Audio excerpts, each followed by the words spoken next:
Hello, I will be talking about changes of state.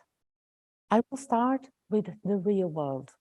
In the real world, there are different changes of state, which can be inspiring for us to understand how law can as well cause changes of state. I will give 4 examples. The first example is on water. Water can be in 3 states, in the state of solid, liquid, and gaseous. And the melting of the ice poles is one of the biggest environmental problems that we are facing today. This change of state does not mean that the object changes. It's still the same water, but in a different state. The other example is any object, like a ball, for instance, which can stand still, or you can kick it, and it changes from the stationary state to the moving state. And if it is moving, it is still the same ball, but you may lose it. You may not know where it is going. So this change of state also causes some changes in the real world. Then the third example is a chemical change of state.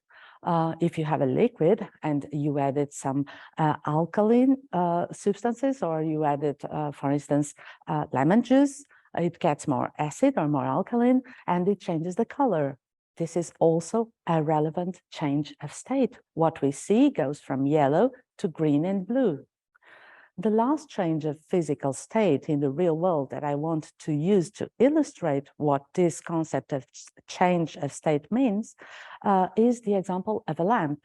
If you have a lamp, it can be lit and it illuminates the room, or it can be off and we are in total darkness.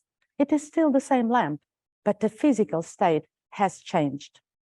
Well, I'm a lawyer, and as a lawyer, I'm more concerned about legal changes of state.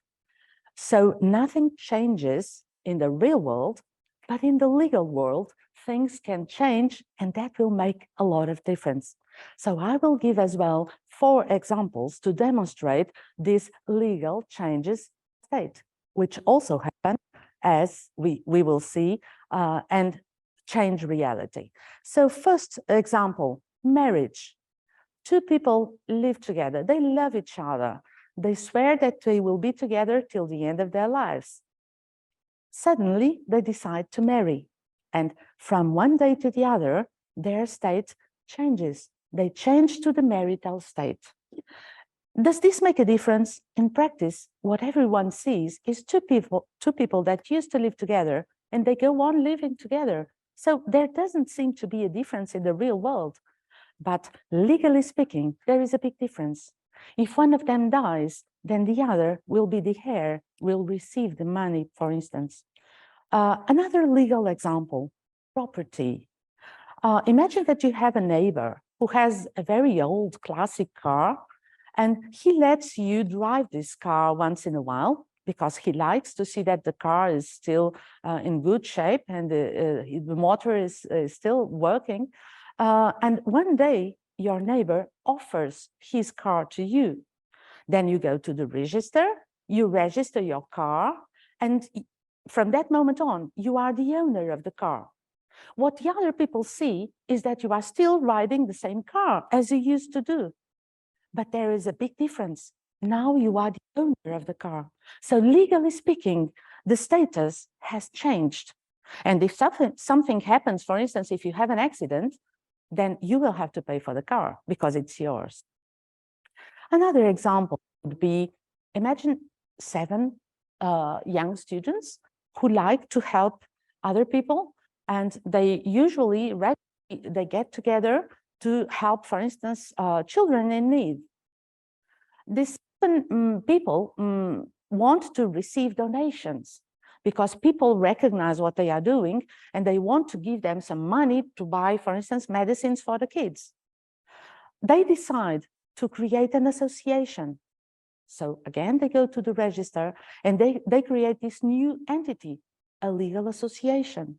And this legal association is a legal person, as we used to say, and this legal person is capable of doing things through their organs. The organs are the members of the board, of the directorate, or general officers and so on. So it is still the same 7 people doing the same thing, but through a legal construction, that is a company, or in this case, an association. The last example, imagine a dog. Several years ago, this dog, legally speaking, would be an object. And as the Romans would say, we humans have the right to destroy our objects. They say that we have the jus utendi, fruendi, and abutendi. So we have the right to do whatever we want with our objects. But in the recent years, in several legal systems, things have changed, and animals are not simply objects. They are sentient beings. So it's not like a human person, but it's a sentient being. And that means that we cannot kill the dog for no reason. That is a crime. So legally speaking, something changed, even if our relation with the dog is the same relation. We own the dog, we love the dog, we live with him. Now let's move to the examples related with climate and with the Earth system. Our planet is also a legal object. Our planet is a functioning system which is composed of different components: the atmosphere, the biosphere, the hydrosphere, all the different elements that make this planet a living planet, a livable planet. In 2021, the Portuguese law through the parliament declared that a stable climate was common heritage of humanity. There is a norm in this Portuguese law which says that Portugal is obliged to help other countries and also the United Nations to recognize as well a stable climate as common heritage of humanity. How does this make a difference? Why is this different? Well, there is a change in paradigm, because this legal change will trigger other responses and other effects. But first of all, let's explain what is this concept of common heritage of humanity. We have it already in the laws. We have it for South Pole, frozen Antarctica, which can now be used in the interest of other persons or also in the interest of future generations, so in the interest of humanity. We have since the 50s, when the Antarctica Treaty was signed. In the 60s, we had a treaty concerning the outer space, and the Outer Space Treaty protects the moon and other celestial bodies from egoistic uses. So the moon and other celestial bodies can only be used in the interest of humanity.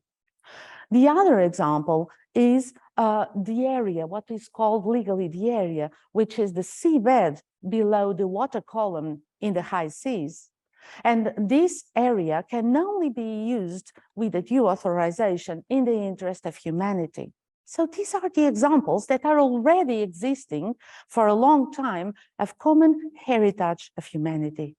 But recently, as I explained, the climate, a stable climate, which is one of the components of our Earth system, has been recognized as common heritage of humanity.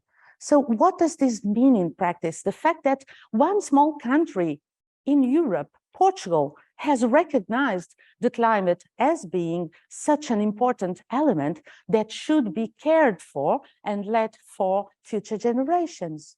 Well, this change of state in legal state of the climate will trigger other effects, and they will be felt by other countries. We all feel that climate change is affecting our lives. It is affecting through storms, through flooding, through drought. Water scarcity is a reality all over the country and the regions in all the world. So we have to understand that this small recognition by Portugal must trigger other effects global-wide. affecting all the countries in the world. So not just the direct effects, but the indirect effects. So the first direct effect, what is it? It's the fact that besides Portugal, other countries can follow as well and recognize the climate, the stable climate, as common heritage of humanity. So we hope that we can influence not just the United Nations, but also other countries to make this recognition and hope that it will produce effect. Another example is the recognition of other Earth system components, like the hydrosphere, like the biosphere, for instance, as common heritage as well. So this is the future of this recognition of the relevance of the Earth system as common heritage. And finally, what in a more indirect way we hope that will happen is the recognition that certain activities which are very disrupting and destructive to nature, to the environment, and to climate as a whole, they must be recognized as an ecocide because they are destroying our planet and its Earth system, because we are not respecting our responsibility to leave for future generations the planet in a good functioning system. This is why it is so important to recognize a stable climate as common heritage of humanity, and as well to support laws that promote natural restoration to live a more sustainable and livable planet and Earth system for our future generations. Thank you.